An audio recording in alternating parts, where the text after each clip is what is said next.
आफू सुत्ने ओछ्यान ओहो कति राम्रो। पर डे सधैँभरि त्यो बेडसिट चेन्ज हुन्छ आफू सुत्ने ओछ्यानको। ती बामा सुत्ने बेडसिट चेन्ज नगरेको कति भयो।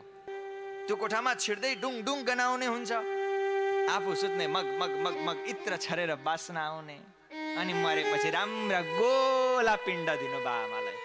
श्राद्ध चाहिँ खोप भए भरका इष्ट मित्र बोलाएर उधुम गरेर मानौ घरमा बिहे नै भइरहेको छ। त्यसरी भएका वरिपरि भएका दिदी बहिनी इष्ट मित्र भान्जा भान्जी ज्वाइँ चेलालाई बोलाएर दक्षिणा दिएर मिठा मिठा परिकार बनाएर खुवाएर श्राद्ध चाहिँ हामी गर्ने। राम्रा गोला पिण्ड बनाएर दान चाहिँ गर्ने। अनि ती बामा जिउँदै हुँदा चाहिँ राम्रोसँग खाना पनि नदिने। किन खाना नदिएको? डाइरिया हुन्छ। ओछ्यानमै सबै मलमूत्र त्याग गर्छन्। कसले स्वर छ त्यो? श्रद्धा राम्रोसँग गरौँ न बाआमालाई। घरमा भएका बाआमालाई श्रद्धा गर्नुस्, प्रेम गर्नुस्, माया गर्नुस्।